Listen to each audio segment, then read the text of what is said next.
we had asked for them to put on a couple extra features. And the first one was a windshield, because our plan is to plow with it in the winter. So we had a vented windshield put on. We had a roof put on because, you know, when it's snowing and raining, the last thing you want to be is wet and cold. And then we also had a rear windshield put on it, so that we could, you know, encapsulate ourselves, keep the wind and the rain off of us. A handy tip I heard from one of the other Razor riders is the vent, or the door to open to get to your air filter, your oil filter. If you open that up in the winter, I guess you get a fair bit of heat coming out of there. I don't know, we had a fair bit of heat when we were driving. I was like, ooh, nice and roasty toasty in here. Well, that's true. So those were the big three that we put on, and then of course, and it's not here, we'll put it in a later video, we had the winch put on. We have a plow that comes with a whole roll bar. It's a snap and play, I guess they call it, something like that. And so when the winter comes, we'll show you that.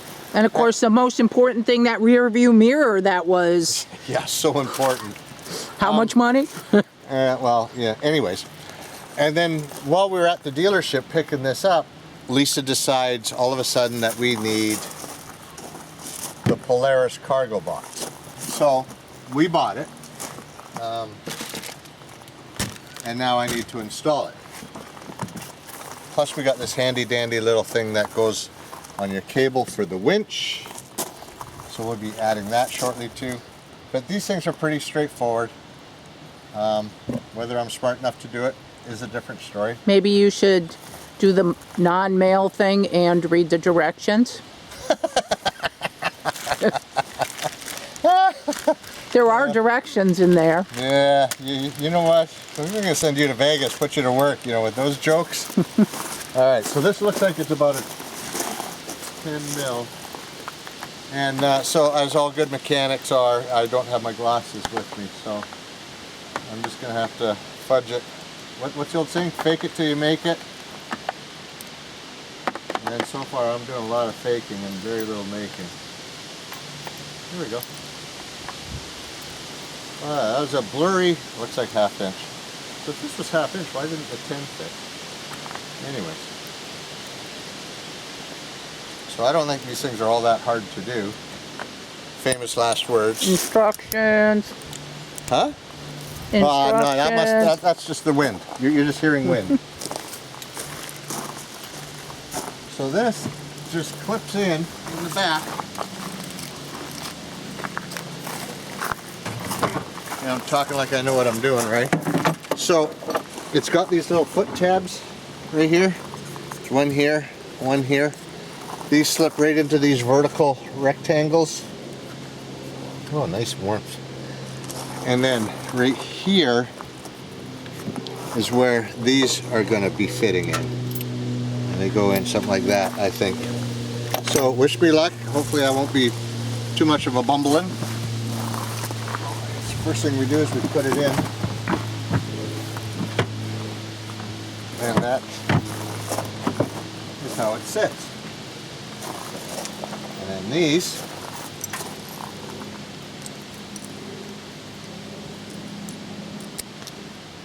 need to be tightened. I don't know, I might need a tube socket for this, I don't know.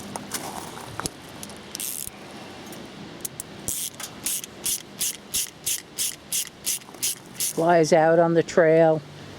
Jacket's lost. Everything lost. Because somebody did not read the instructions. This may necessitate reading of instructions.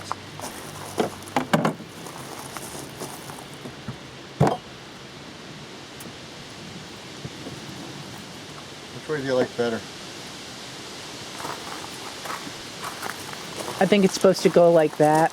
Yeah, you think? Yeah.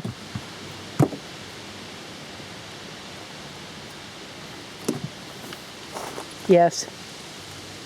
Okay. I don't know what the instructions say. This isn't in all the way. There, drop pause it. All right, so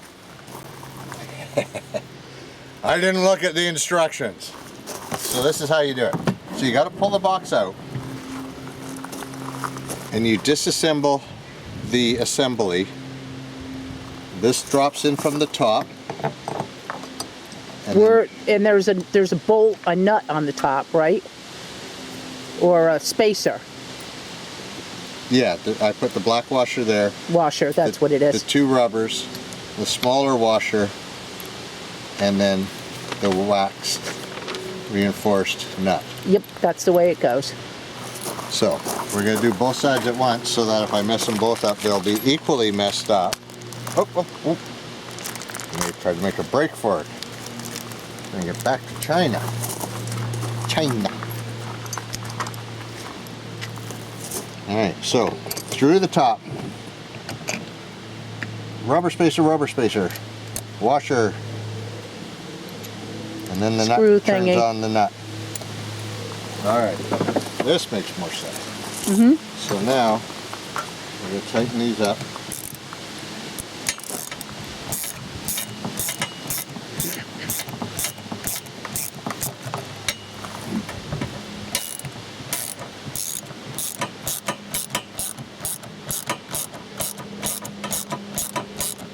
I'm going to snug them until I'm going to tighten it until they're snug. Okay. What do the instructions say? That feels pretty good. It doesn't Okay. say.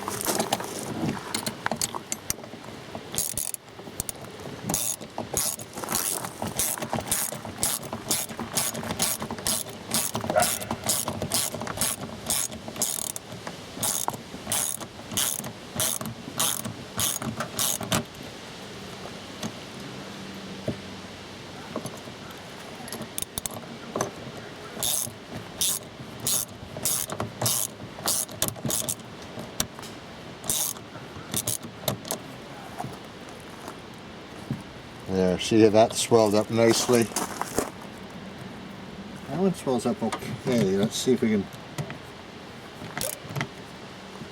Okay. So Okay. now, rectangle into the rectangle. Hole into then the hole. These little rubber stopper things down into the hole. Apparently like that. And like that. There we go. And then clip it down.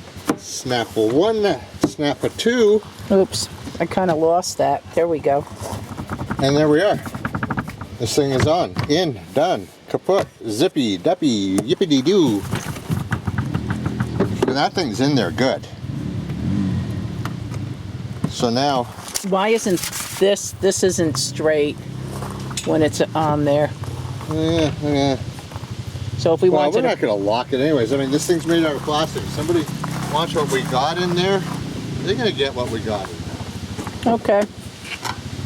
So, let me go around the other side here. I'll be right back. Some of the things we're going to put in here, we bought these ammo boxes and we labeled them. This one is toe. So we got toe strap and then a couple of these non-scratchy doohickeys that go around here. I got another rope, hooked rope. It's in the back of the truck. I'm going to throw that in as well. And then air. We got this little air compressor that'll run off of the plug-in in the back. We got a 7-piece tire plug set, so if we run into trouble, we should be able to do trail side repair. Hopefully they won't rattle around in here too much. Like I said, I got a tow rope that'll be going in here. It's about 15 feet long. I'd be interested to know what you guys put in yours. Push it over as you close it to get it to realign. So if you can go into the comment section, put in what you would put in your box, outside of the beer, of course. Let's try and keep this family friendly. But yeah, I'd like to know what else you think. Should a fire extinguisher go in there, or should one be mounted? What are your thoughts? Let me know.